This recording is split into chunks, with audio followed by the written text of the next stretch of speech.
I've seen the fire in our nation's eyes when anger prowls for prey. I've heard good people draw their lines and call it holy rage, but the cross was never raised to bless the stones we throw. And if mercy leaves the house, there's something wrong down in the soul. Words ain't bullets, but they can hit the same. And once a heart turns cold enough, it forgets what grace is for. There's no room for hate in America tonight. No room in the home where the children need the light. No room in the heart where the Savior's supposed to stay. If Jesus owns the house, then hatred don't got no place. No room for hate. No, no room for hate. No room for hate. You can wave a flag above it, you can quote a verse or two, you can dress it up like justice till it almost sounds like truth. But outrage ain't righteous when it changes with the side. And you can't love your neighbor treating them like they're downrange. We're all image bearers, breath of God and dust. And you don't heal a broken land by teaching it not to trust. There's no room for hate in America tonight. No room in the home where the children need the light. No room in the heart where the Savior's supposed to stay. If Jesus owns the house, then hatred don't got no place. No room for hate. No room for hate. No room for hate. Drag it to the cross, lay it in the ground. Let the blood of Jesus turn the whole thing around. Truth can still be spoken, courage still can stand, but rage don't get to rule the soul of a faithful man. There's no room for hate in America tonight. No room in the home where the children need the light. No room in the heart where the Savior's supposed to stay. If Jesus owns the house, then hatred don't got no place. Let revival start where the anger breaks. Where the anger breaks. Let healing rise up where the hurt gives way. No room for hate. No room for hate. No, no room for hate. No room for hate. Not in Jesus' name. Oh, not in this house. Not in this heart. Not in His name. No room for hate.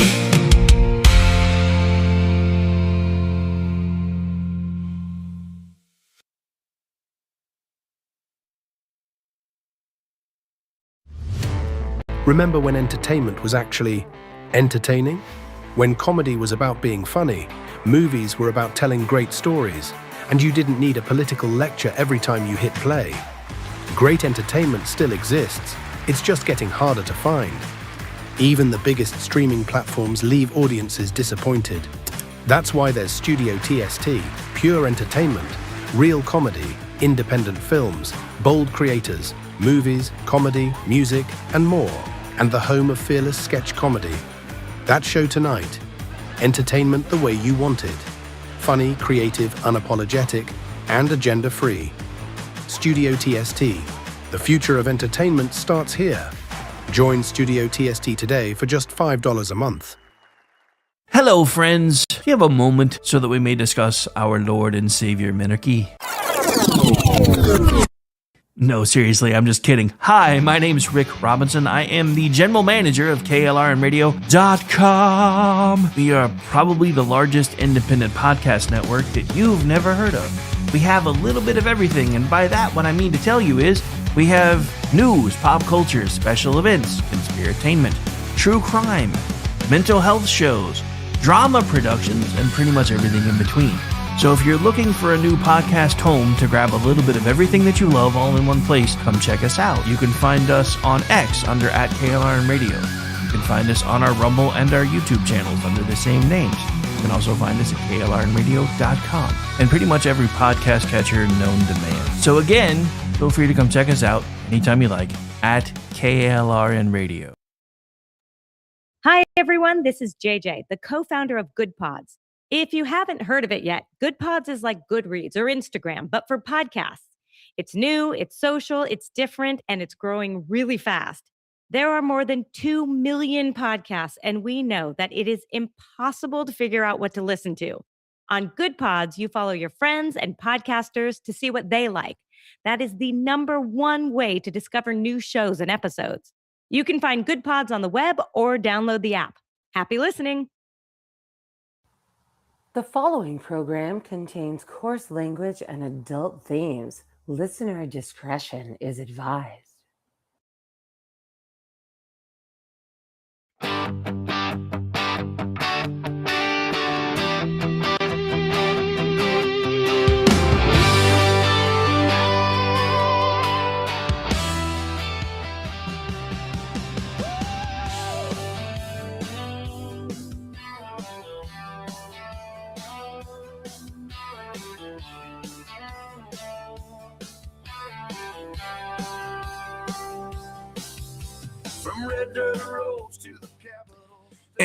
And welcome in. Yes, I know it is Chat Lives Matter Day, but to be honest, I've been off for a bit because I wound up catching some crud last week.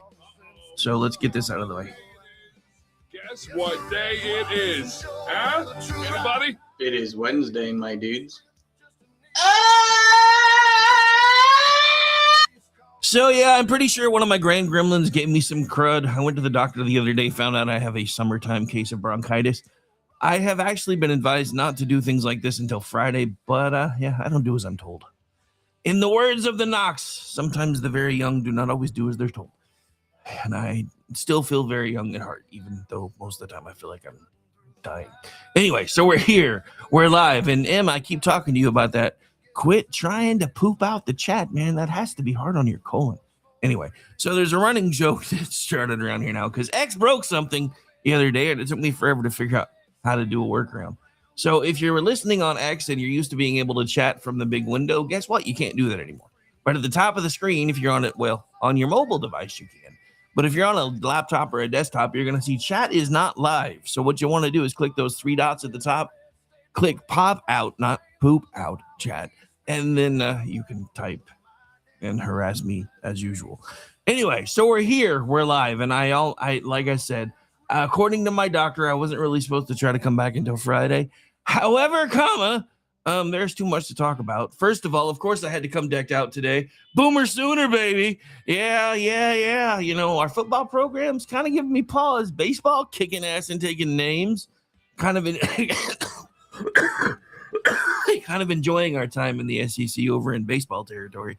Football, not so much. And yeah, I have bronchitis, so I may occasionally sound like Peter Brady during the puberty show. But we're doing this damn thing anyway, and I have lots of things to sip on, so hopefully we'll be all right. And I also have, cough drops. So anyway, yes, we are here. We are live, and oh my God, is there a lot to talk about? I don't even really know where to start other than, okay, so for the longest time, and I have been saying this for longer than it's currently been happening, because it finally is starting to happen. I have kept telling both parties to let people have what they vote for, because it's the only way they're going to figure out if the stuff that they want to do actually works or not. The problem is, now it seems like that has taken hold in a way that I didn't expect. Because honestly, by now, I figured New York City be looking at Mamdani and going, what the hell is this crap, bro? But again, he has a media arm spinning everything for him. So he borrows money from mommy governor and then claims the budget has been balanced. Says that, no, buses aren't free yet, but I told you guys I was going to work on making them fast first. And then, of course, goes out last night and picks up 3 new DSA seats in what the DSA is now calling the Commie Corridor of America, formerly known as the state of New York. I'm going to say this. I said this last night. The premise of the idea behind the Escape from New York, that was supposed to be fictional, guys. But I feel like we're trying to make it a reality, and I really don't know how I feel about it. But anyway, so we're here. It is officially Chat Lives Matter Day. And like I said, we have a lot of things to talk about. So I'm going to try to get through it all. We may actually even go long because, first of all, I was having some technical issues. So we started a couple minutes late, which is why I tried to run a little bit less stuff in the beginning. But we also have a lot of content to cover. If my voice doesn't hold out, we'll pick this up on Friday. So I'm not leaving anything off.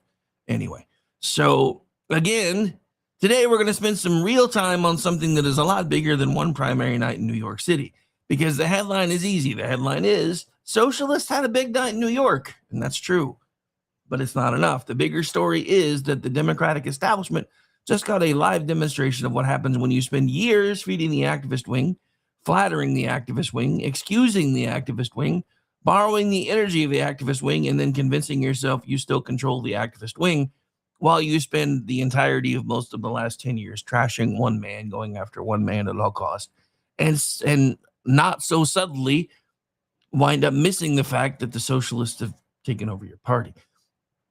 Tuesday night, the activist wing looked back at the establishment and said, actually, all your bases belong to us.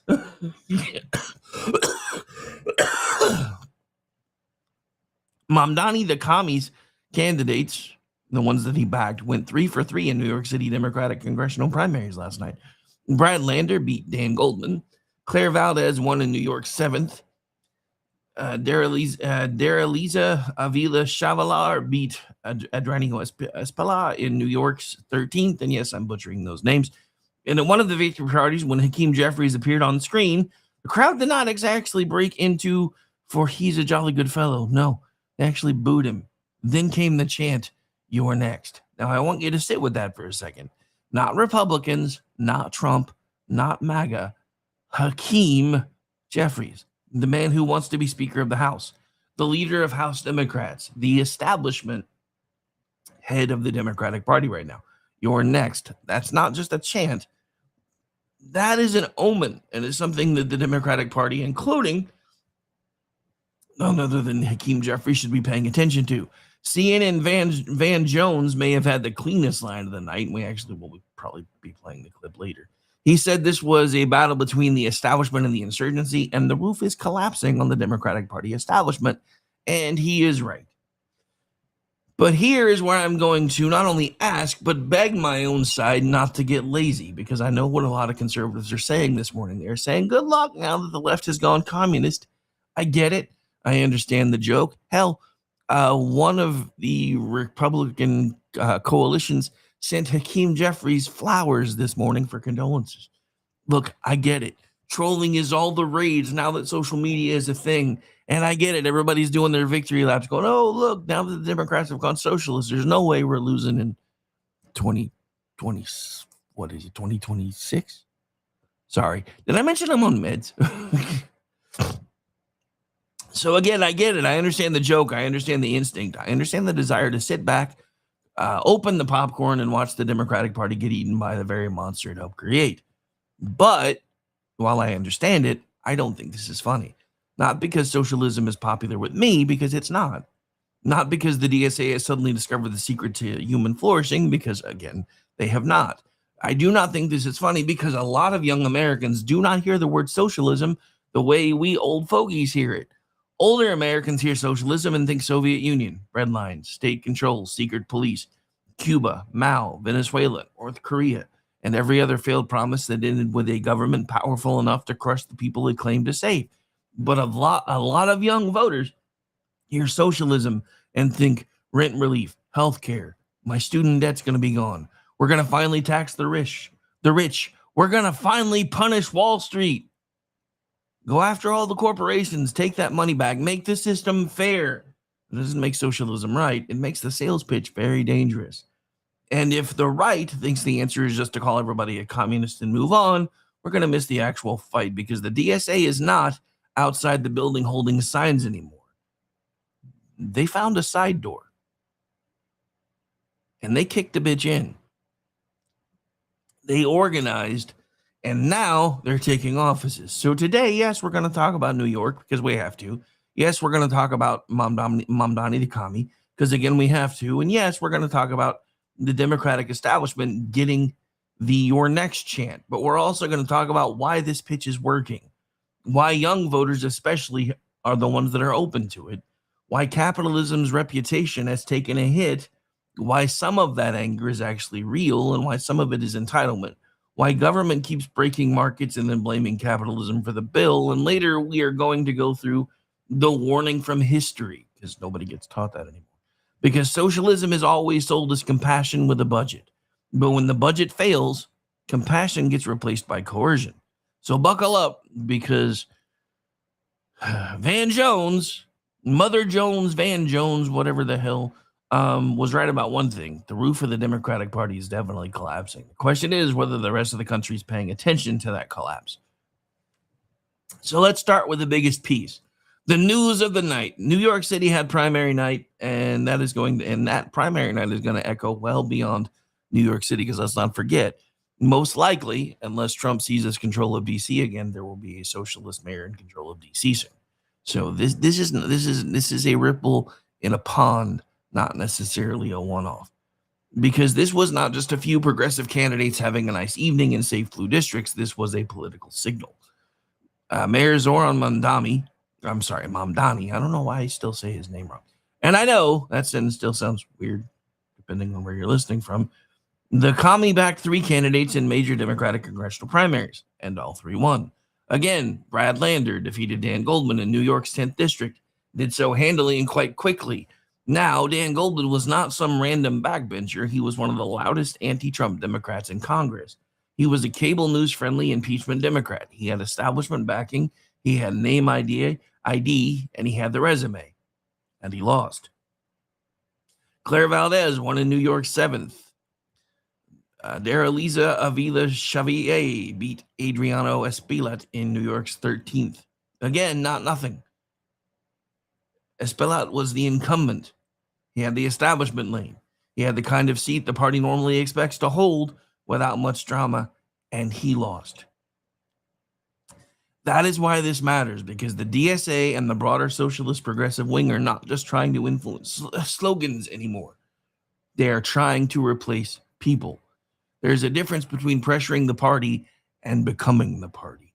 And up until now, DSA has had a couple of different pressure points when they've been able to get 1 or 2 things that they really wanted on the agenda, but it hasn't happened fast enough for them. And because the Democratic Party has been so focused on Donald Trump and beating Donald Trump, they let the socialists take over. And Tuesday night, that is exactly what happened. Because Tuesday night looked a whole lot more like the second part, which is becoming the party. This is what I mean when I say the Democratic establishment has a problem, and it is a huge problem. For years, National Democrats thought they could use the energy of the far left without surrendering the institution to it. They thought they could let the activists do the marching, the chanting, the social media pressure, the campus organizing, the moral intimidation. And then when election time came, the grown-ups would still make the decisions. That is not what happened Tuesday night. Tuesday night, the movement showed and learned how to count votes. And in politics, that is when everybody starts paying attention. It is one thing to make noise. It is another thing to beat the incumbents. It is one thing to trend online, and I know everybody today thinks online is life, but still. It is another thing to send people to Congress. It is one thing to scare the establishment into changing its language or maybe going a little bit more along with your ideas. It is another thing to basically steal the establishment seat at the table, and they are slowly starting to do that. And this is what makes this different. Mamdani's not just a mayor now. He is becoming a machine. He's becoming a validator. He's becoming a turnout signal. He is becoming the guy who can say, this is our candidate. And in parts of New York City, that may now mean something very real. This is a major development. Because when a movement can turn anger into organization, it stops being a protest movement. It becomes a power center. And that is where a lot of conservatives need to be careful, because we love to mock the signs. We love to mock the chants. We love to mock the Che Guevara shirts, the graduate school slogans. Speaking of which, we really need to figure out what's going on in graduate school. I'm just saying. The free everything math, the moral preening, and believe me, there's plenty there to mock. But while we're laughing, and while we have been laughing, and while we've been watching the left demonize one man, they have been organizing. While we are saying nobody serious believes this stuff, they are now winning in primaries. While we're posting memes, they're knocking on doors. While we're making Venezuela jokes, they're building candidate pipelines. That does not mean we panic, but it does mean we should be getting serious, especially right about now. Because this is not just about New York. New York is the lab. New York is the preview. New York is where the theory gets stress tested before it gets exported. And if we work there, if it works there, they will try it somewhere else. Maybe not everywhere. It's probably not going to happen in Oklahoma. Probably not going to happen in Texas yet either. And probably not in Florida for now. But in deep blue cities, absolutely. In college towns, absolutely. In districts where the Democratic Party is, or the Democratic primary is the election, absolutely. And once they build enough of a bench, they do not need to win the whole country to move the country. They just need to move the Democratic Party, and that process has already started. That is how factional politics works. You capture the primary, you scare the incumbent, you define the language, you punish dissent, you make moderates afraid to cross you. And then one day the party wakes up and realizes the activists are not outside the door anymore. They're inside. Not only are they inside, they're in the room with you. That is what Tuesday night means. And again, I'm not saying every Democrat in America woke up today wearing a hammer and sickle lapel pin. Not necessarily not saying that either, but that is kind of a lazy statement to make. I am saying the socialist wing just proved it can beat establishment Democrats in real races. And that matters. Because the voters they are talking to are not imaginary. The frustration they are harvesting is also not imaginary. And the anger they are converting into votes is also quite real. The question is whether their answers are dangerous, and I believe they are. But if we're going to beat those answers, we first have to understand why people have started listening. Because this movement is not selling itself to young voters as, hello, would you like a command economy and eventual authoritarianism? No, they're selling it as justice. They're selling it as fairness. They're selling it as affordability. And you're seeing that today because there was and we'll get into this later too, there was a bipartisan push to make housing more affordable. What happens every time the government tries to make anything more affordable, kids? But now you're seeing everybody trot out that affordability word. Oh my God, I can't believe Donald Trump put that on hold to get his voter suppression bill passed. Well, first things first. Unlike most governors, presidents don't have a true pocket veto. A lot of governors can just leave something in their drawer and never come back to it. It just eventually goes away. It's not how it works.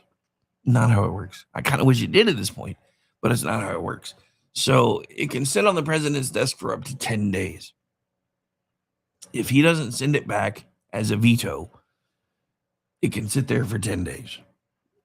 If Congress doesn't adjourn for an extended period and haven't set someone as a representative to remain in D.C.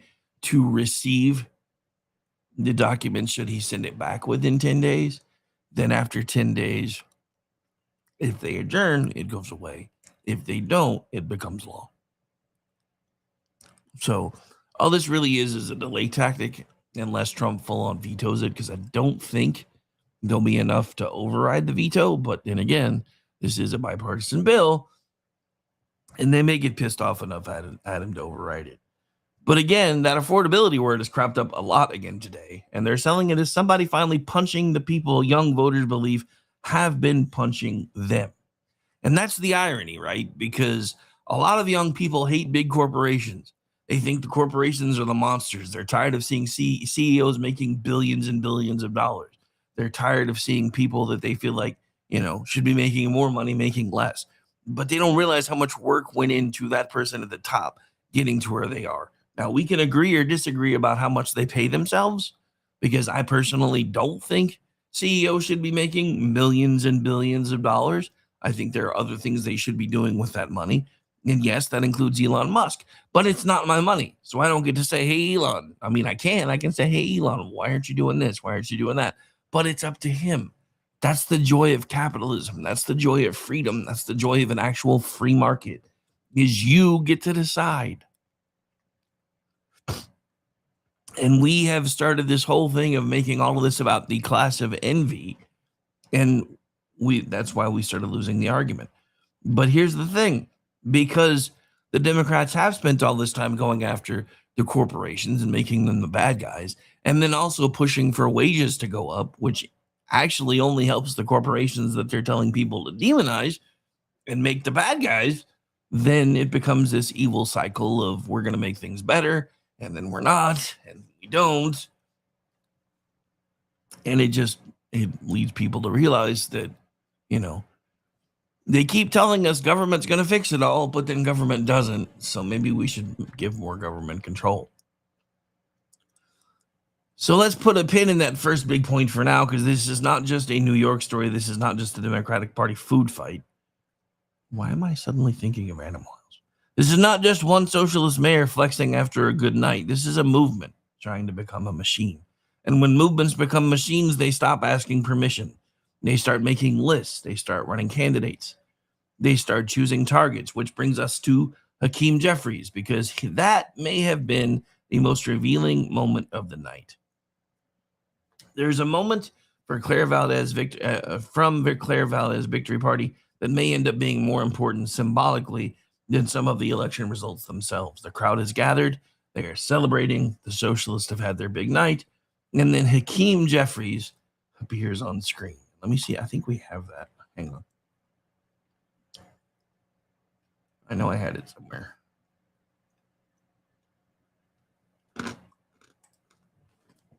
One moment, please. Sorry, I usually mute when I'm doing this kind of stuff, and I forgot I had a cough drop in my mouth. So you probably heard me chewing, and I apologize.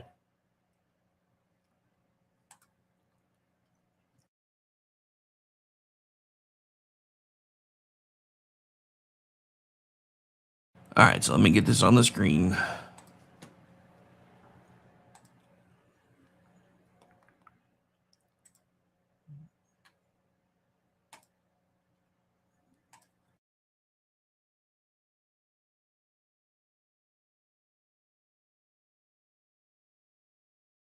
All right, it's not a very long clip, but in my opinion, it's important. So let me make sure it's turned up and you guys can hear it.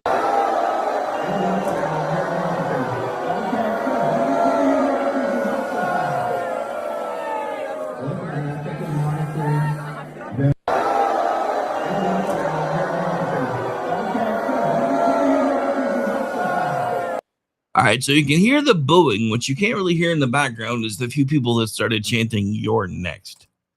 And that was kind of the biggest takeaway for the night, was not only are these people winning, they're now coming after their own party. The Democratic Party is currently eating their own, which would normally make me very happy.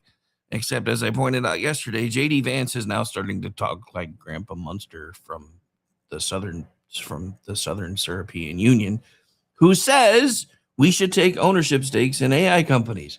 J.D. Vance echoed that last night. So again, I asked the question, for those of us who actually want legitimate free markets, where the hell do we go? We're the last bastion of freedom on earth. Where the hell do we go? Maybe I need to sign up with Musk and go to Mars, but I would definitely have to get skinny first. May have to start considering that fact. I don't really know. But anyway, so there you heard it. There. So again, you saw Hakeem Jeffries appear on screen. Now again, remember, he's not a Republican. He's not even a conservative. He's not some right-wing talk radio villain. Hi, how you doing? He is the House Democratic leader. He is the man Democrats want to make Speaker of the House if they take the majority. He's supposed to be one of the people in charge, and the crowd booed. And then not only were they booing, they started chanting, "You're next." That's a big story, because that chant tells you where the pressure is going. The DSA and the activist left are not satisfied with being the loud cousins at the Democratic family reunion. They're tired of sitting at the kids' table. They want big boy chairs. They want to take the House. They want leadership. They want to be able to control the agenda. They want to be able to appoint the judges. They want all the choice committee seats. They want to be able to make the rules. They want the party to stop treating them like a pressure group and start treating them like the future. And if Hakeem Jeffries thought he could simply manage this, Tuesday night was a reminder that the left may have other plans. And this is how revolutions inside political parties work. First, they ask for a seat at the table. Then they win a few primaries. Then they look at the person sitting at the head of the table and say, "Yeah, motherfucker, you're next." Now, I want to be careful here. I'm not saying that the chant is the same thing as an official campaign announcement against Hakeem Jeffries, because I don't think they're quite ready for that fight yet. I'm not saying the DSA has already filed paperwork, picked a candidate, and launched a formal effort, because they probably haven't. But that's not the point. The point is the message that they are sending. And that is a very clear message. That message is no one is untouchable. Leadership is not safe. If you're not with the movement, you're in the way. And that, ladies and gentlemen, is a very different kind of politics, because establishment Democrats have spent years trying to avoid direct conflict with their activist wing. They've always tried to keep these fights in the cloakroom, so to speak, and other things. Sorry for that image. But yeah, they're now fighting outside. They adopt some of the language. They adopt some of the questions. They give a wink here, a committee slot there, a policy concession somewhere else. They try to keep everybody in the tent, but the DSA does not want to be kept in the tent. The DSA wants to decide what the tent is for. And that's the difference. And this is where the Republican Party should be paying attention too, because the Democratic establishment's mistake was thinking that if you give radicals enough symbolic wins, they will eventually calm down. That is not how ideological movements work. If you give them a little, they treat it as proof that pressure works. How often have I been saying this? Working with these folks is a lot like raising children. If you give them an inch, they're going to take a mile over and over and over again, for as long as you are willing to give them that inch. And it's why I keep telling the Republicans, y'all really need to be listening to the people that are sending you to DC in the first place, because you're not, and they're getting pissed off. If you give them a little, they treat it as proof that the pressure works, and because to them it does. If you apologize, that to them becomes a confession, and we see this happen over and over and over again. There's a guy who's in trouble for going to the UFC fight who basically put out well, I didn't mean to, and they're basically eating him alive now. If you compromise, they treat it as weakness, because to them it is. If you move left, they move the goalpost. And eventually the people who thought they were managing the movement discover the movement was using them as scaffolding. That is what we saw in New York last night. The establishment built the climate. The activists became the machine. Now the machine is coming for the establishment. And that is why Van Jones' line landed. This was not just a bad night. This was the roof collapsing. And I do also believe we have that as well.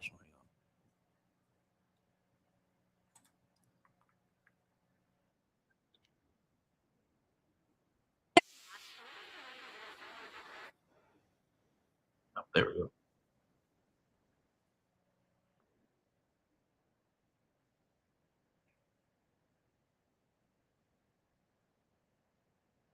So this is the stronghold for the establishment. Schumer and it never switched over. Well, New York City matters because the two most exciting left-wing candidates are here, AOC and Mamdani, but also this is the stronghold for the establishment, Schumer and Hakeem Jeffries. This is a battle between the establishment and this insurgency, and the roof is collapsing on the Democratic Party establishment tonight. If Mamdani gets a hat trick, 3 out of 3, this is a new era for the Democratic Party, and you can't write off New York City because this is the place where both, it's the power center for the establishment and the insurgency, and they're going head to head tonight And right now, this is no longer a movement. This is a movement and a machine at the same time. There's just no way to sugarcoat this. If Mamdani pulls off a hat trick, it is a new era in Democratic Party politics. Well, and if you're a moderate Democrat who's on the election, who's on the ballot this November, Van, I mean, they're all going to get asked about the positions that we're hearing from these other fellow Democrats. Well, look, I think, from our frontline Democrats will be able to make their case for themselves. I think they'll be able to do okay. We got a lot of national security Democrats in other parts of the country, but this is a big deal tonight. And I think that look, I don't know what you want me to say here. This is a straight up battle between the establishment and the insurgency, and the establishment is getting its butt kicked tonight in New York City.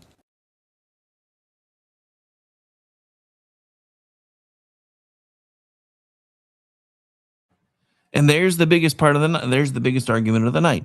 This was a fight in New York City between the establishment and the DSA, and the establishment lost. Now, again, I see a lot of folks on my side taking victory laps, clapping themselves on the back, saying there's no way we're going to lose now because the Democrats are turning socialist. And again, there's a huge problem with that. And no, to those of you that are watching us on YouTube, I'm not talking to myself. YouTube is not just a place we pull a large audience from yet. So anyway, I don't really care. But that being said, there you have one of the biggest takeaways from the night from somebody who up until now has always, at least to my side, seemed a bit like a communist who's now really scared that the communists seem to be getting control of everything. Just pointing that out.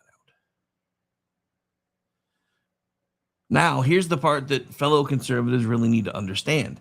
This does not automatically mean Republicans win, because I keep seeing that. I know that's the temptation, and I know that's the laugh line, and again, I've seen it all over the place.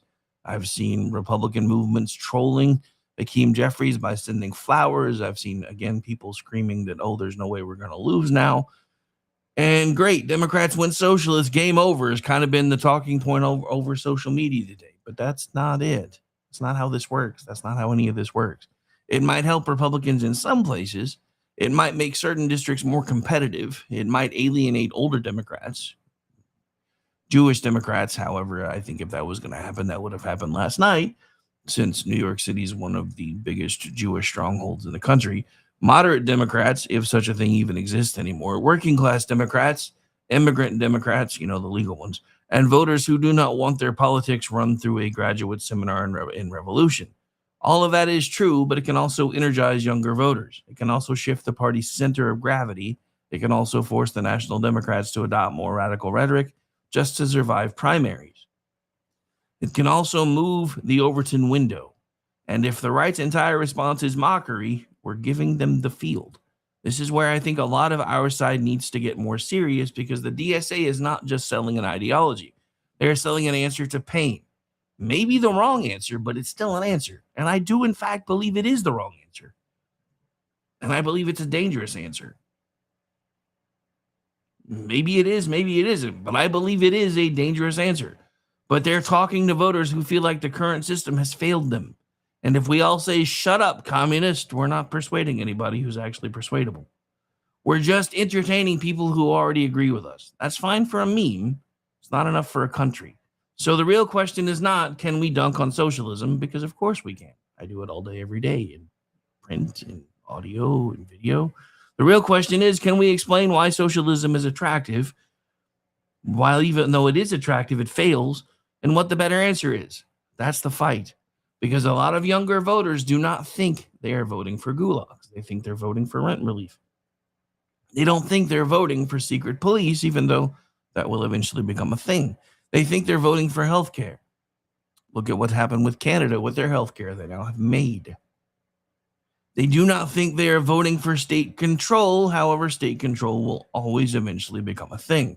They think they're voting against corporations, banks, evil landlords, slumlords, insurance companies, tuition bills, and politicians who tell them the economy is great while they can't afford groceries.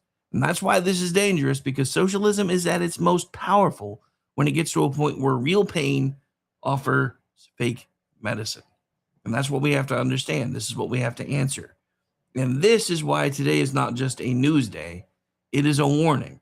So we're going to take the first break, and I know we're long, but like I said, this show has a lot of material, so assuming my voice holds out, we may actually run long. So when we come back, we're going to put numbers behind this, because this is not just vibes. This is not just a few loud activists in New York and New York City area. This is polling among young Americans is flashing red, and I do mean communist red. Socialism is no longer radioactive to a lot of younger voters. And maybe the bigger story is that capitalism, or at least what they have been told is capitalism, has lost credibility with them. So we're going to talk about that, not to excuse socialism, not to excuse entitlement, not to pretend young voters are always right, but to understand the battlefield, because if you do not understand why the pitch is working, you can't beat the pitch. This is the Rick Robinson Show. We'll be right back after this. As usual, music break, and then we'll be back. They tried to quench the fire, drown it all in chains, tried to break our will and wash away our names. But every spark they buried only fed the flame. Now the cry of freedom's roaring through the rain. Hear the cry of freedom on the winds of change. Every voice united, breaking every chain. We were born to stand and never bow again. Let the fire of liberty forever reign. Forever reign.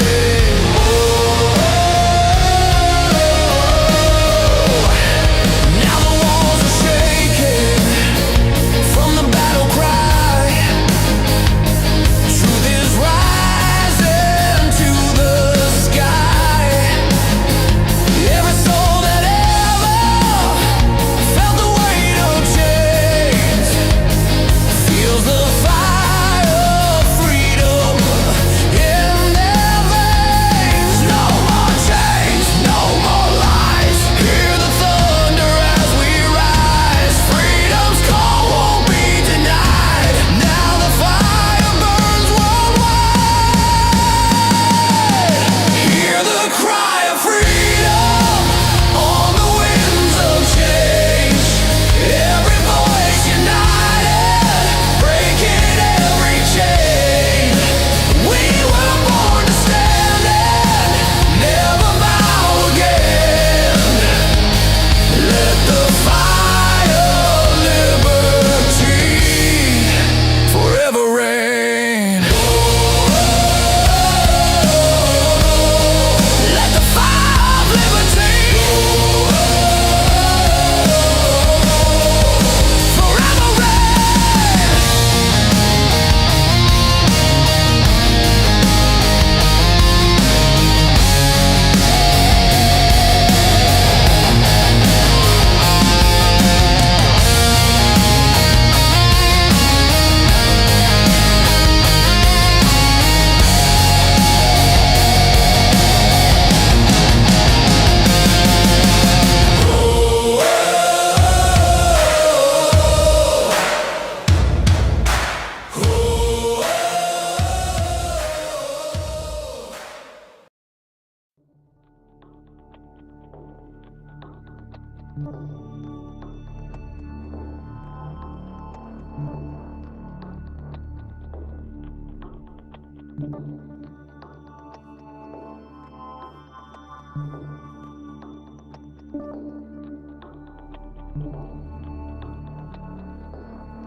And again, welcome into the Rick Has Bronchitis, but it's Chat Lives Matter Day on KLR Radio, so I had to come to work anyway. Again, even though my doctor's probably going to yell at me if she hears the show. Anyway, so we're here. We're live. It's Wednesday. It's day after primary day.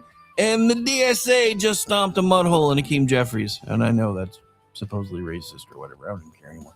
Anyway, which, yeah, normally would be me going, yay, hey, look at this. But the problem is, not only, and we're going to get into this, not only is socialism very popular among the youngins, we also have the problem of J.D. Vance started mirroring a lot of the talk of Grandpa Munster from the Southern European Union, who was screaming that we need to take an ownership stake in AI companies. J.D. Vance last night put out a post that apparently Donald Trump is kind of okay with that idea. So again, I asked the question, now that the Democratic Party is fully embracing socialism, which is the gateway drug to communism, whether anybody wants to admit it to you or not, and now we have J.D. Vance embracing socialism light, and apparently the president potentially being okay with that idea, where do those of us who actually like freedom go from here? This is why last night can't be a victory lap. I can't let it be, because as fun as that would be, as much fun as it would be to play all these clips and make fun of all these people that are now, everybody's going to get all these free things. Yeah, it sounds great. It really does. But it ain't going to work. So anyway, welcome back again. This is the Rick Robinson Show. And before the break, we talked about the New York earthquake, the political one, not an actual one.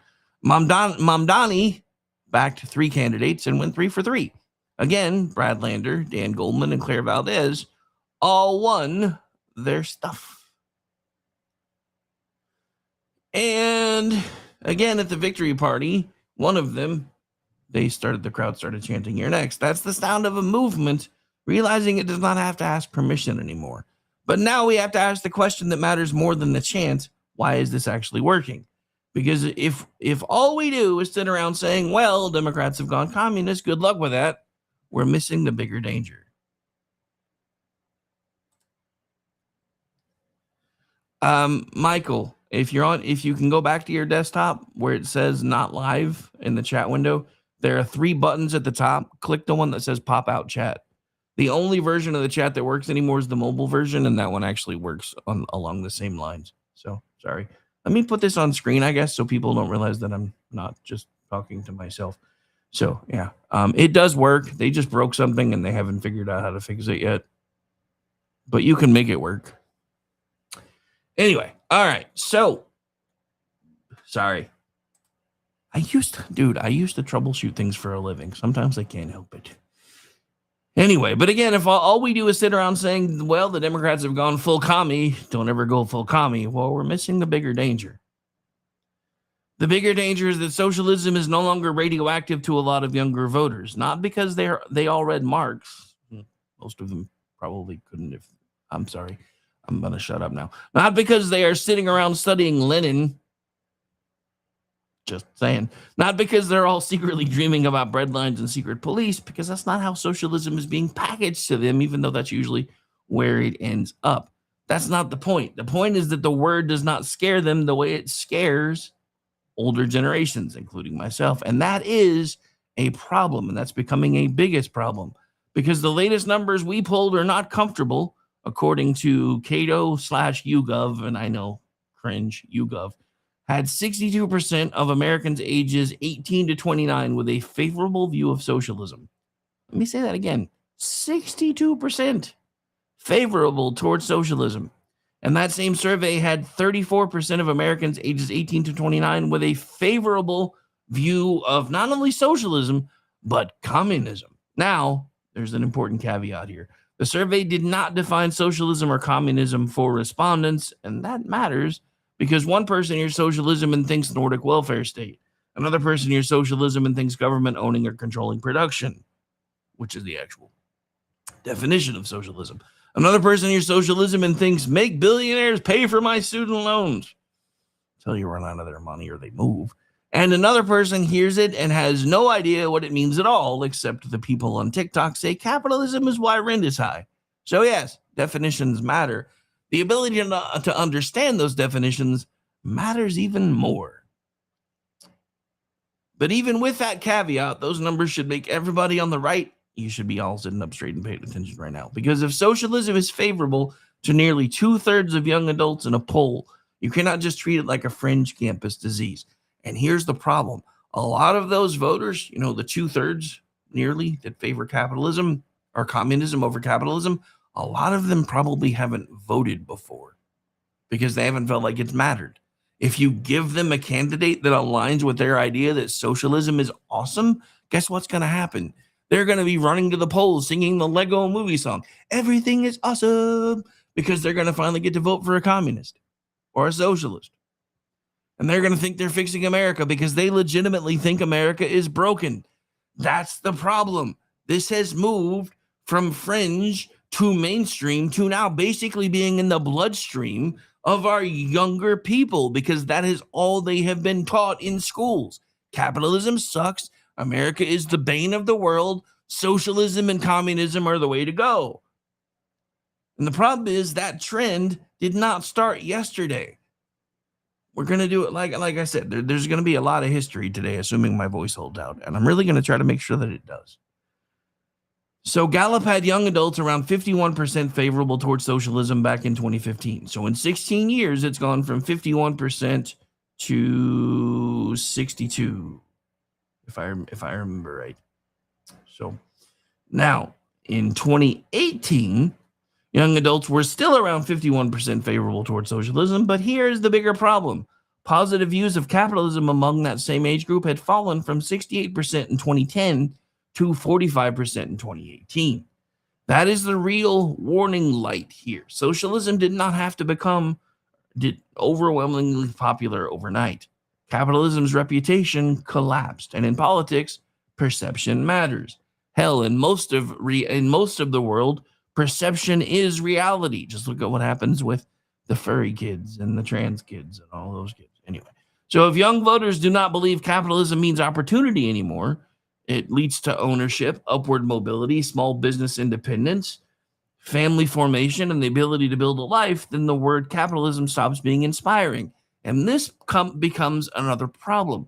Capitalism was always the way to go because everybody knew that if you wanted to build something, eventually you had to create a family because you wanted whatever you built to last and for people to be able to carry on your name after you were gone, whatever the case may be, whether it was to, keep your legacy going, whatever you built while you were alive, or just so people would know that you existed, etc. So another reason, and this isn't in my notes because it just occurred to me, that socialism is becoming so popular is because a lot of these younger kids don't even want to have families anymore.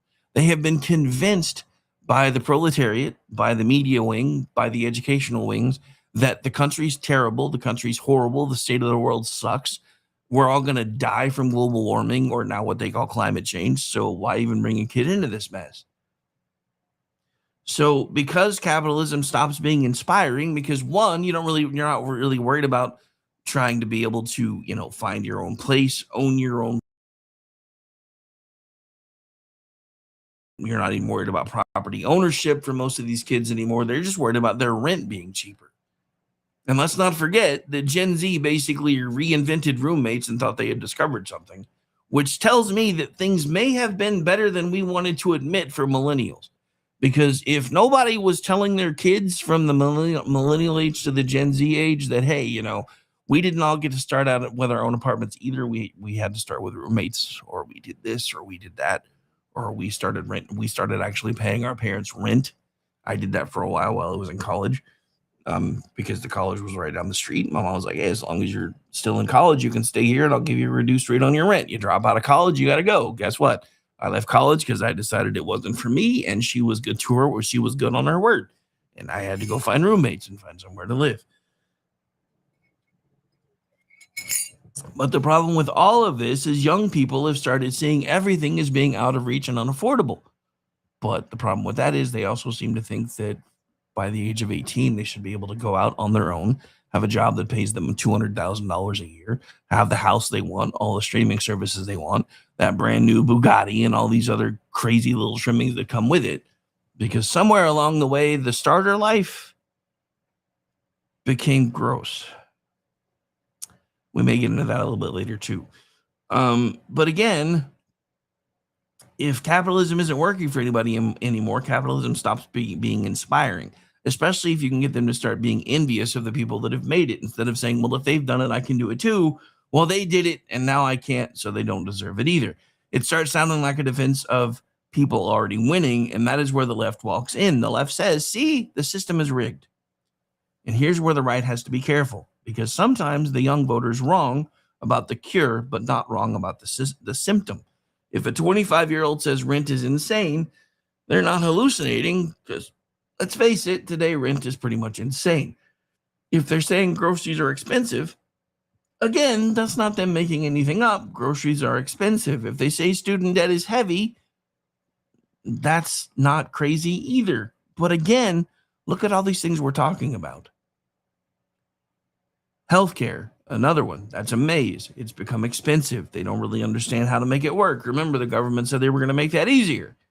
And all of this has become harder. If they say corporate America is hypocritical, self-serving, political when it wants to be, silent when it's convenient, and always ready to pass costs down to the consumer, that's not them being crazy either. The question is, what caused that? And what can we actually do to fix it? Because socialism is very good at identifying pain, but it's terrible at curing it. Unless you look at things like MAID. I know I keep coming back to that, but that is how they cure pain. Look at what's happening in Canada. Oh, you're depressed? Let's put a needle in your arm. You won't be depressed anymore. Socialism walks into a room full of angry people and says, you have been robbed. Sometimes that is actually true. Sometimes it's only partially true. And a lot of times it's emotional manipulation either way. But either way, it works because it starts with the wound itself. And if conservatives refuse to acknowledge the wound, we lose the room before the argument even starts. You cannot win a generational argument by pretending grocery receipts, rent checks, car insurance, and student loans are all imaginary. That's not persuasion. That is denial, and I don't just mean the river in Egypt. When we also cannot swing to the other extreme and say, well, if young people are frustrated, then whatever they demand must be justified, we can't do that either. So no, pain does not make bad economics good. Frustration does not make socialism work. Anger does not repeal history. And vibes do not balance a budget. That is the balance we need today, because the pain is real, but socialism is the wrong answer. And I would even dare to say at this point, I think we're asking the wrong question, which is leading to the wrong answer. And if we're going to beat that answer, we have to offer more than mockery. I know, it's fun. It's kitschy. It's entertaining to point and laugh while you're watching Hakeem Jeffries basically crying on his couch. Because here's what too many young voters hear from the right. They hear, stop your bitching. Why aren't you working harder? My generation had it tough too. Have you read Hayek? How about Venezuela? How did that Venezuelan socialism work out for you? Now, some of those points may actually be fair in pieces. But if that is the whole message, we're not reaching anybody outside the choir. A broke 26-year-old who cannot see a path to ownership is not going to be won over by a lecture that sounds like it was written on a country club napkin, or being shouted at them while they accidentally stepped on your lawn while you were sitting on your porch. We need to say something better. We need to say, you're right, the system has been rigged in too many places, but you're not paying attention to who actually rigged it. You're right, the corporate power and government power have gotten too cozy, especially now that there are private-public partnerships. Those are bad. You're right that housing is too expensive, but again, what's causing it to be too expensive? We don't talk about that. You're right that college has become a debt machine. You're right that healthcare is insane, but remember, they told us they were going to fix that with the ACA. So while you're leaning more towards socialism, you're not realizing that socialism is a lot of what's broken. What you're looking at is the problem right now. You want better wages, which only serves the corporations, because the mom and pop shops can't survive if we suddenly jump everybody's wage rate. I mean, look at what happened the last time it went up. It went from what, 550 to 575 to 750, I think, the last time it went up. And granted, that was a long time ago. But look at what happened. Overnight, mom and pop shops folded. Within a couple of years of that happening, the business that I built was gone because people that I was paying were making well above minimum wage. And then when that got basically sliced in half, I went back to the people that I had contracts with and said, hey, now that minimum wage has gone up, we need to renegotiate. And they're like, nah, we'll just go with a bigger company who can spread out the cost. So again, I watched it happen in real time. Minimum wage goes up. Smaller companies can't survive. Bigger companies can spread the cost out more so you don't feel it as badly. And they win. So again, Everything that they're saying they're going to use to fix this is in reality only going to make it worse.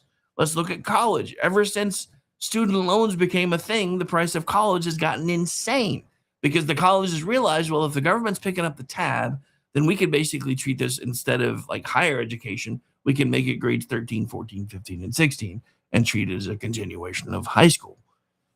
And then start pushing people not only to get 4-year degrees, but 6-year degrees and any other degrees that we want. And again, housing is too expensive. But housing is too expensive because supply has been outpaced by demand. Why was supply so strongly outpaced by demand, you might ask? What happens when we have even the agreed upon number of 11 million extra people here that aren't supposed to be here? What do you think happens to the price of housing? Now, let's assume, just for the sake of argument and for safe math, that number was actually closer to probably 22 million because that's probably closer to what it actually was. What do you think happens to the price of housing when there's 22 million extra people here? So again, all of this is correct. The economy's not been in good shape. We're moving in a better direction now, but it's not been in good shape. But it's not been in good shape because we keep voting for things that they, after we send them to DC, keep voting for things that they tell us are going to make our lives better, and then eventually they make them worse. If you don't believe me, just look at what came of the ACA. Anybody remember what the first A stands for in the ACA? It's supposed to be affordable. The Affordable Care Act that became dubbed Obamacare. I think we did everybody a disservice, even though that was a very catchy name to call it, because they tried to make it an albatross around his neck, and it almost worked. But they stopped talking about the fact that this was supposed to make healthcare more affordable, and it instead made it worse. Now, the left's argument is it only became worse when the right came back in and gutted the ability to enforce people to have mandatory health insurance. But again, in a free society, why the hell is anything mandatory? Once you are above the age of majority, they should not really, in my opinion, be able to mandate anything upon you. And I know that's a very unpopular opinion, but that's how freedom actually works.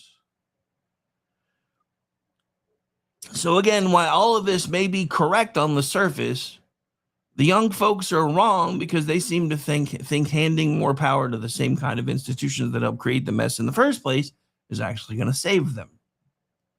That's the problem, because it's not. So this is the bridge between reality and actual, intellectual argument.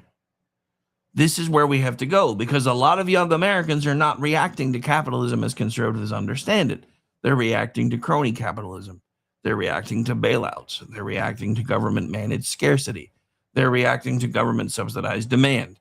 They're reacting to government-protected insiders. They're reacting to a system where the big guys get meetings, waivers, subsidies, exemptions, lobbyists, and rescue packages, while everybody else gets told to pull up on those bootstraps just a little bit harder. That is, in fact, not free enterprise, ladies and gentlemen. That is a rigged system that jacked capitalism's name, name tag. And when that is the version of capitalism young people experience, it should not shock us that they suddenly become open to alternatives, even if in reality it's not even that suddenly. Again, that does not make socialism correct or even the right answer. It means the pitch has a customer base. And the customer base is actually growing, not shrinking. So no, I'm not laughing at New York today. I'm not laughing at the DSA sweep. I'm not laughing at the, hey, you're next, bitch. No, not happening. I'm not laughing at the Democratic establishment getting eaten by its own. Although it's been a little entertaining to watch as the activist class turned cannibal. I may enjoy the irony. I may appreciate the political consequences. I may even allow myself a small grin at the fact that the people who spent years calling everyone else extremists are now looking around wondering how the extremists got the keys to the party van. But I'm not laughing at the underlying trend, because if socialism is attractive to young voters and capitalism sounds like a rigged system to them, then we have a persuasion problem.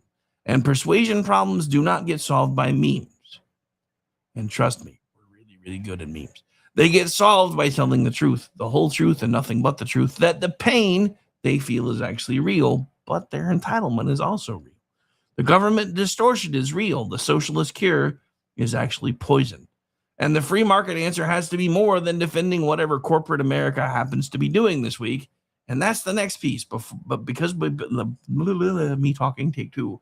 Because before we talk about what government broke, we have to talk about something else. Somewhere along the way, a lot of young Americans were taught to hate the starter life, and that matters. Let me say something that may irritate everybody just a little bit, and that's good, because that's usually where the truth lives. Young people are dealing with real economic pressure. That is true. But some younger people also have a warped idea of what starting out is supposed to look like in life. That, unfortunately, is also true. Both things can, in fact, be true at the same time in this case. Rent is high. Groceries are high. Insurance is ridiculous. Cars are expensive. Starter homes are harder to reach. Interest rates hurt.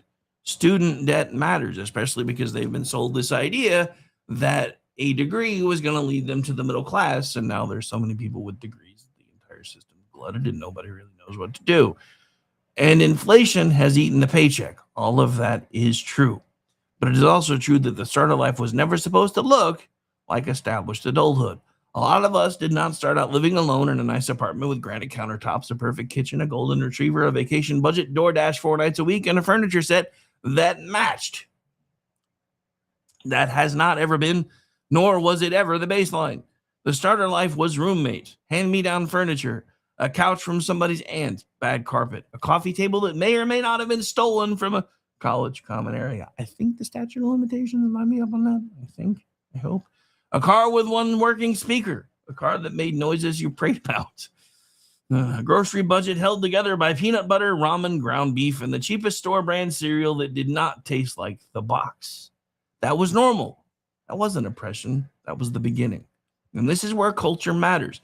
Somewhere along the way, a lot of young Americans were taught that the starter life was beneath them. Roommates became failure. Used furniture caused trauma.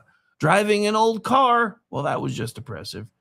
And I have to admit, even I had a moment like that one time. I was down on my luck a little bit, and you guys know some of the story. My dad bought me a new car. Well, my dad bought a new to me car, and he showed it to me, and I was less than grateful. And I have apologized to him for that multiple times. But yeah, it even creeps its head in sometimes for us. Cooking at home becomes deprivation because we all want McDonald's. Working your way up became exploitation because starter jobs aren't real. Waiting, having to wait for things became its own form of injustice.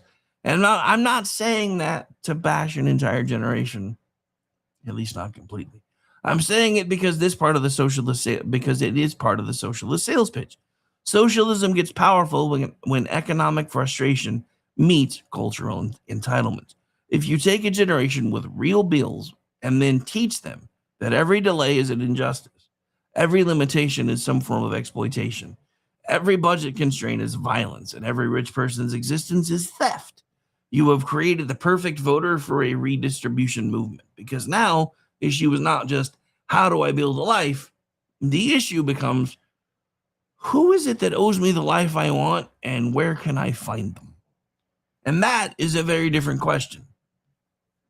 And there's a whole ecosystem that has been designed to feed that expectation. Social media shows the highest reel and hides the payment plan. Influencers sell lifestyle without showing the debt. Here's the thing, folks, and this is something that I have learned the hard way after going out on my own, stepping out on faith and doing this full time. A lot of those folks that are showing you the lavish lifestyle that they have earned through social media promotion, etc., guess what? They're lying to you.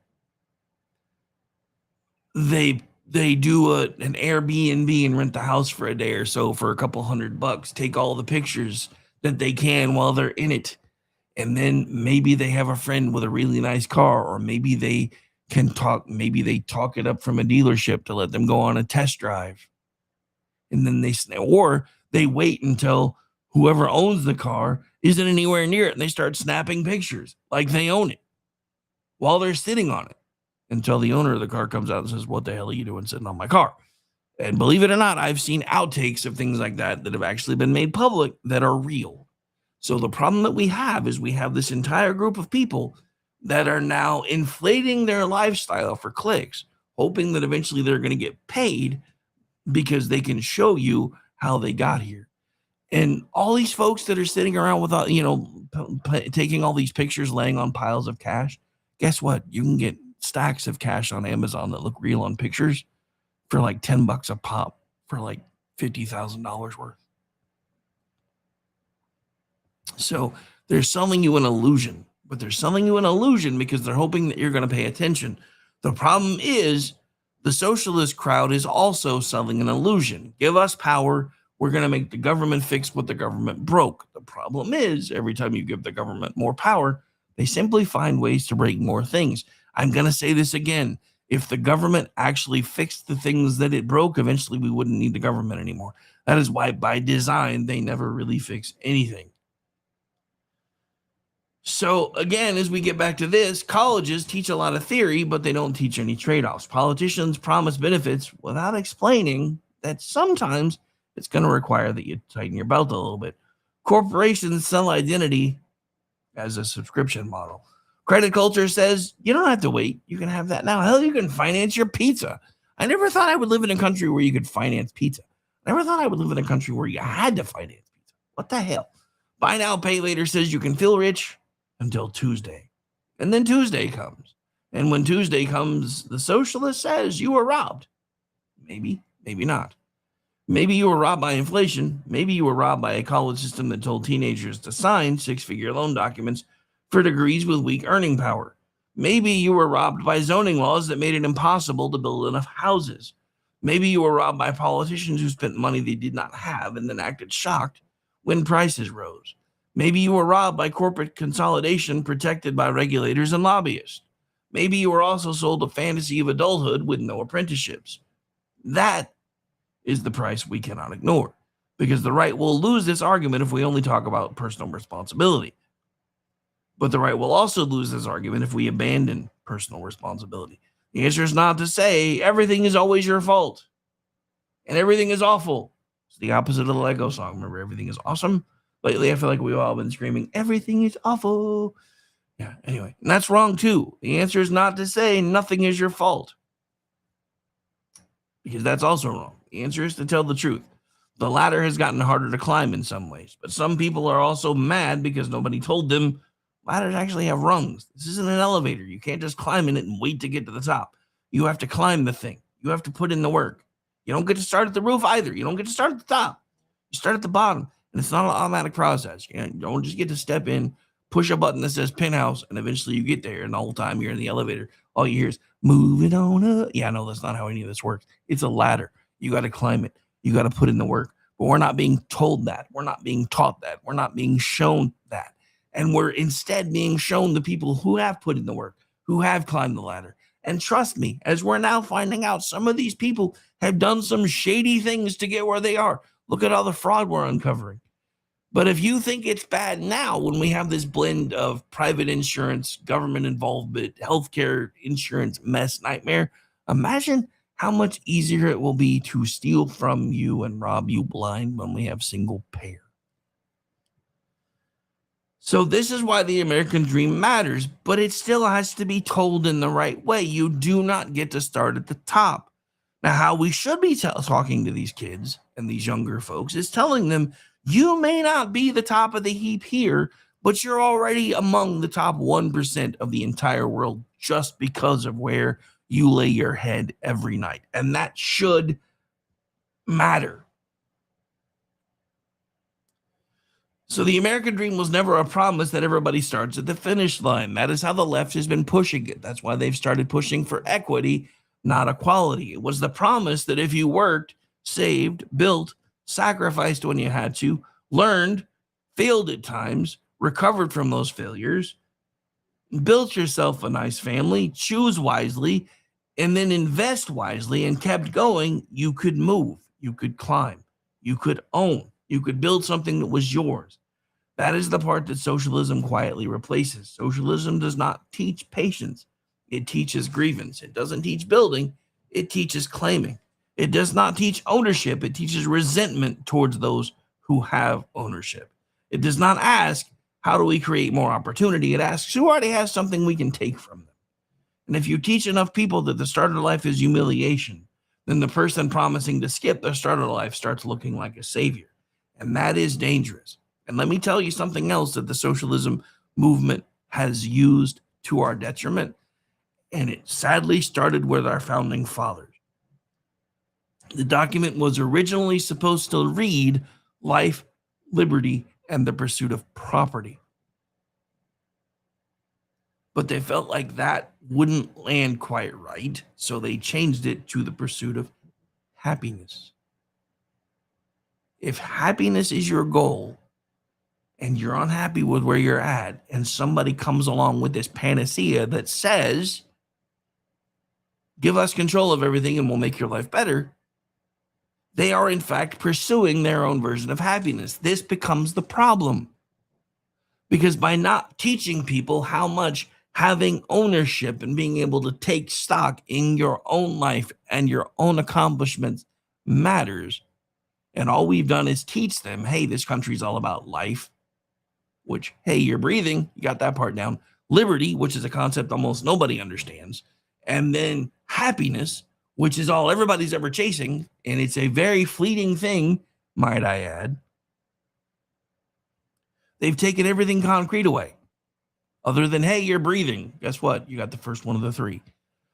When it was what it should have been, life, liberty, and the pursuit of property, that put a tangible outcome here. The founding fathers wanted people to understand that in this country, you were free to own things. Everybody forgets where they came from. There was no ownership when they left Britain. The kings, the dukes, the earls, the duchesses, all those folks, they owned everything. And you were deigned to allow to live on their lands. There was no ownership. That's why the pursuit of property mattered so much to our founding fathers. That was the stepping stone to freedom. We have taken that, and I understand why they did what they did. Just like I've tried to explain all week. I understand why Trump did what he did. I do. I understand why he had to cut a deal. You're not sure what I'm talking about? There's an entire article that I've put out over on X that explains it. I've done an entire show about it, so I'm not going to go over all that again. But I'm going to say this. They have taken almost the one thing that was guaranteed and tangible that we could have kept putting in front of everyone, and they removed it and made it this fleeting thing that is all about perception. Happiness is perception. If happiness is your goal, you're never going to be happy, because there's going to be days that you're going to wake up and your life is going to suck. Hi, how you doing? We've talked. You know, you guys, a lot of you know my story. You know how hard my life has been. For most all of it, and especially for the last 6 years.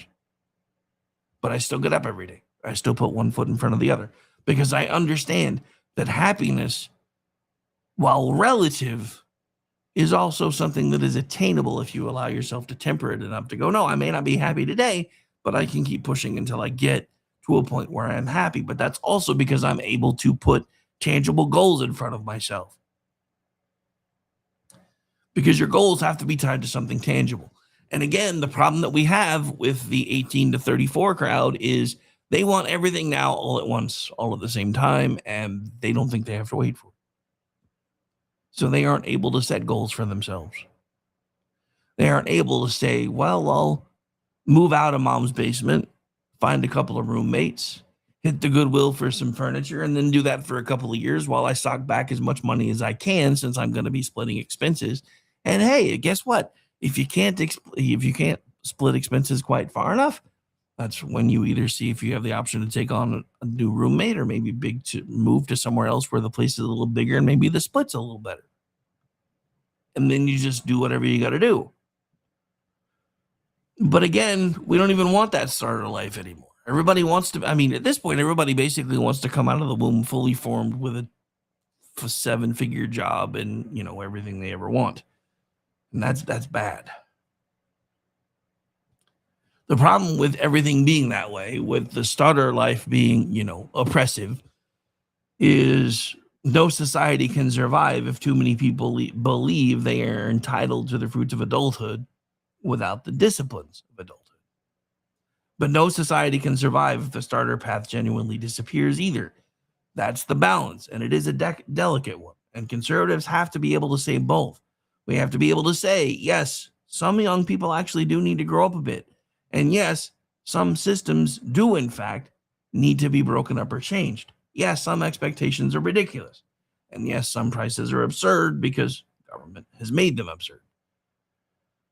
Some young voters feel entitled, and yes, some older leaders sold them a broken ladder and then called them lazy for noticing the missing rungs. That's the honest argument, and the honest argument is stronger than the easy argument. The easy argument is they're all communists. No, I mean, some are. Some are, in fact, radical ideologues. Some are professional activists. Some really do want to abolish the systems that make freedom possible in this country. Which is funny when you think about it, because we've had all these people coming over from all over the world and seeing America firsthand, and they're all falling in love with it, while half of us want to destroy everything that made them fall in love with it. Kind of a weird dichotomy when you think about it.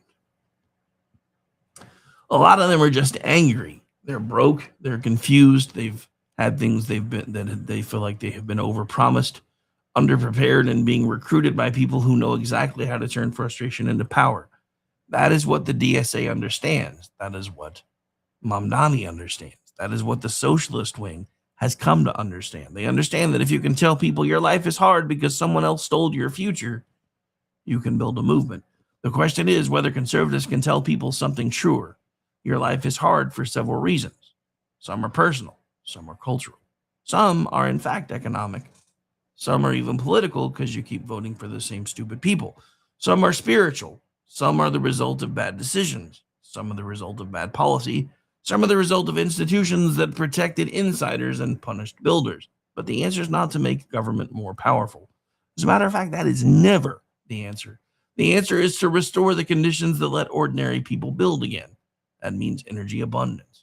That means sound money. That means fewer barriers to small business. That means honest education that actually teaches people things that they need to know to be able to succeed. That means making people understand that family is important. That also means a lot more local control instead of centralizing everything. That means stopping the bailouts and the carve-outs and the corporate socialism for people who already have lawyers. And it means telling young people the truth. You're not entitled to skip the struggle, but you are entitled to a country where struggle can still lead somewhere. That's the distinction. If we can make that distinction clearly, we have a chance. If we cannot, the socialists will walk into the confusion and say, let me simplify this for you. They stole it. Vote for me, and I'm going to take it back. And that's how the pitch works. And that brings us to the next piece, because in a lot of the areas, young people are angry about government because it did not just fail to fix the problem.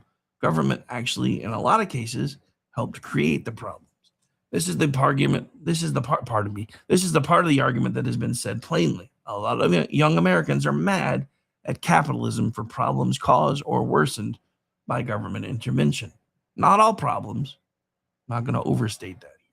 Markets are not perfect. Businesses can, in fact, be greedy. Corporations can get lazy, political, monopolistic, cowardly, and also corrupt. Private actors can, in fact, and do oftentimes make bad decisions. Global supply shocks are real. So are labor costs, though. So are material costs. Demand is real. Interest rates are real. So no, not every price increase is because of government. But in the biggest pain points young voters complain about, housing, college, healthcare, energy, inflation, government is also not an innocent bystander. In many cases, government restricts supply, subsidizes demand, distorts prices, protects insiders, then blames capitalism when people start to notice. That's the pattern. Start with housing. Young voters are angry because rent is high and starter homes feel out of reach. Fair, but why is housing so expensive in so many places? Part of the answer is the government made it hard to build. There are now things like zoning restrictions, minimum lot sizes, parking requirements, density limits, permitting delays, environmental reviews, neighborhood veto power. Local rules that protect people who already own property by making it harder to build housing for people who do not. Then young renters look around and say, capitalism has failed me. No, in many cases, government restricted supply and then blame the market for scarcity. That's not the free market. That is government-mandated scarcity. Now, let's take that a step further. With that government-mandated scarcity, now we have what? Again, using the safe number before we started mass deportations. 22 million extra people in this country, along with government-mandated scarcity. You didn't think that was going to be a problem. Now let's look at college. Young people were told for decades, go to college, do whatever it takes, borrow money, sign here. Don't worry about the price. We can worry about that later. The degree will actually pay for itself. That was one of the biggest selling points when I went to college years ago. I'm old. First round of college was in 1992. And once the government-backed loan machine made huge amounts of borrowed money available to teenagers, colleges had less pressure to control costs. They built out their administrations. They expanded their amenities. They added programs. They raised tuitions. And when the bill came due, young people were told capitalism did this. No, a lot of this was government-subsidized demand. Government told teenagers, don't worry about this price. Just sign here. Then colleges raised the price, built empires, and left the teenagers with the bill. Now, let's take an honest look at healthcare. If you want to show a young voter the free market, don't point to American healthcare. American healthcare is one of the least free market major sectors in American life. It is a maze of federal programs, state rules, insurance mandates, licensing restrictions, certificate of need laws, hospital consolidation, opaque pricing, employer-based insurance distortions, and reimbursement systems nobody can explain without a whiteboard and usually a sedative or two. Then the bill comes. Nobody knows what anything costs. Nobody knows why it costs what it costs. Nobody knows who negotiated what, and somehow this gets sold as capitalism. No, that is not the free market. That is a government-regulated labyrinth where the patient finds out the price after the bill punches him in the nads. Note said face. I changed it. Then energy. Energy is life. Energy is food. Energy is transportation. Energy is manufacturing. Energy is heat in the winter and air conditioning in the summer. And ask our European friends how much they like American air conditioning compared to what they have at home. Energy is whether grandma can afford her utility bill and whether the grocery store can keep prices down. And yet for years, politicians treated energy like a moral theater project. Restrict production, delay permits, mandate favorite types of energy, subsidize politically preferred technologies, punish reliable energy, complicate and sometimes even destroy or remove pipelines, make the grid fragile. Then when prices rise, that's all capitalism's fault. Nope. It's not how any of this works.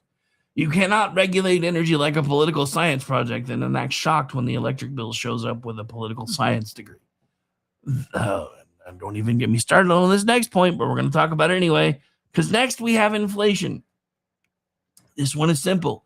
Inflation is not just greedy companies. Inflation is what happens when government spends, borrows, prints, subsidizes, demands, restricts supply, and then acts surprised that suddenly your dollars are able to buy less. Yes, companies can and do exploit conditions. Yes, some corporations will raise prices as far as they can, but they did not create the monetary environment by themselves. Politicians spent money we didn't have. Central banks accommodated too much. Government pumped demand. Supply chains were constrained. Regulations slowed response. And then regular people paid more for groceries, gas, rent, insurance, cars, and everything else. Inflation is the bill for promises politicians made with money they didn't have because they have machines that can print it. I'm going to say this again. If politicians have access to money, to magic money machines that can print money whenever the bill is due, we should have the same. I would love to be able to look at, lovely wife and say, hey, the electric bill's due. I'm going to go fire up the laser jet so we can pay the electric bill. If the guy, remember, they're supposed to work for us. So if they can do that, why can't we? Yes, I'm being absurd right now, but it's still kind of the point. So all of that we just talked about, young people felt all of that, especially those that have just now started to try to go out on their own. They felt they probably had a stroke in the grocery aisle. They felt it at the gas pump. They felt it when their lease was renewed and their rent went up. They felt it when their car insurance jumped. They felt it when eating out became a budget decision. I'm going to be honest, though. Eating out was always supposed to be a budget decision. You know, I saw somebody post about this the other day. I was like, I don't understand why hamburgers are $10 now. Well, there's no such thing as an entry-level job anymore, and eating out's no longer a luxury. Almost everybody tries to do it every single night.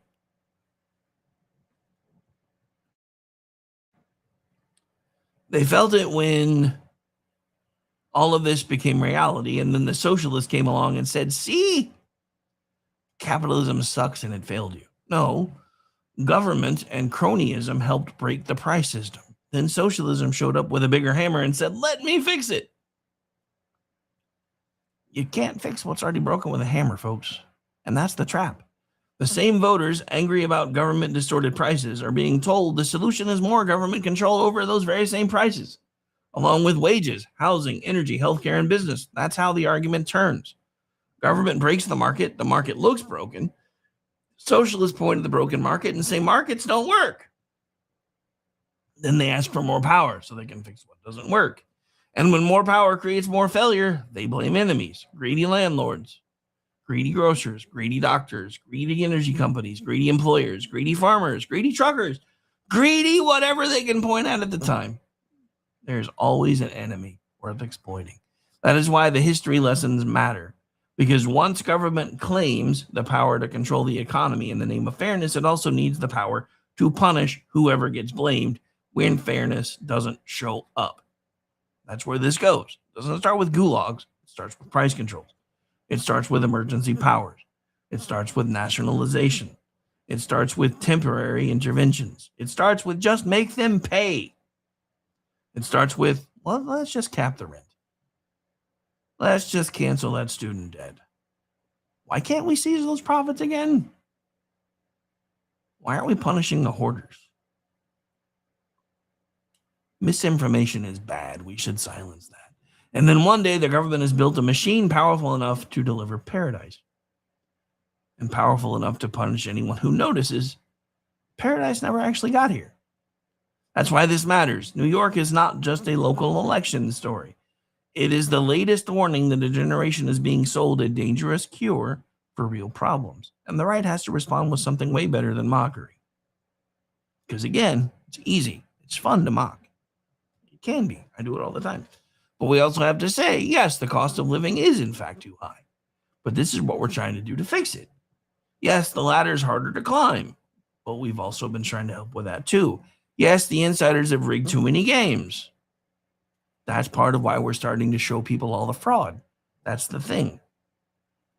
You want to talk about rigged games? Look at all the places they're finding that people have stolen from us. How much of our national debt probably wouldn't even exist right now if so many hundreds of thousands of people hadn't figured out how to steal from the government dole? You want to talk about government spending money it doesn't have? It's having to do that because everything it tries to spend is being stolen.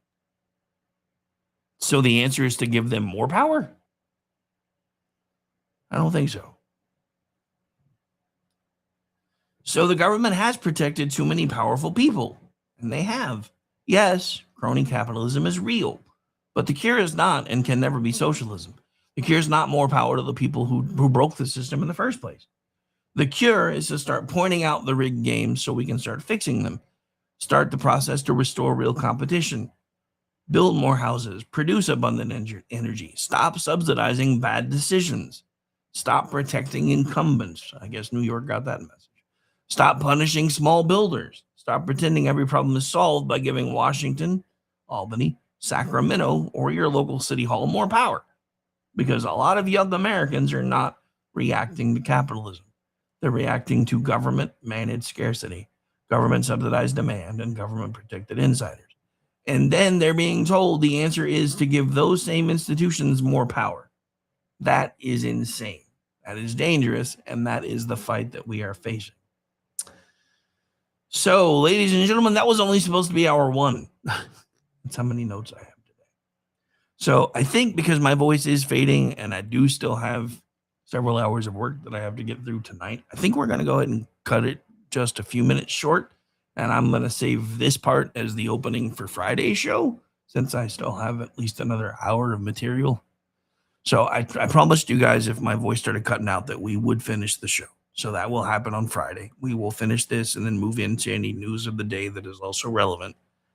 But we're going to get out of here because I do have to rest my pipes a little bit because I've got a lot of talking to do later tonight as well. And I can hear my voice fading as we go, which is why I skipped one of the final breaks.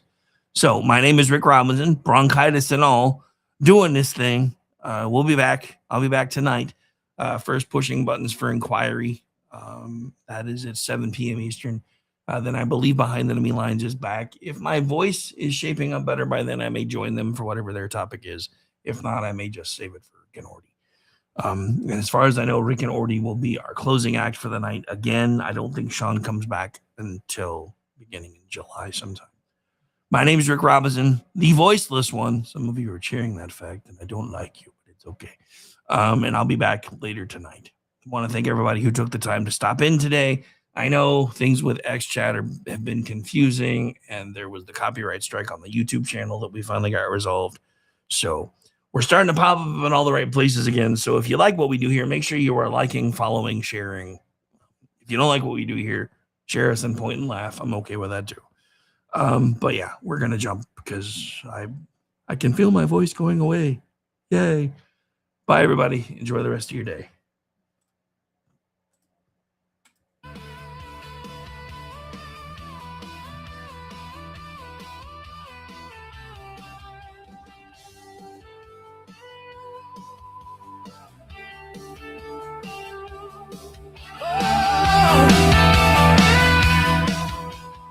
Say goodnight, Gracie.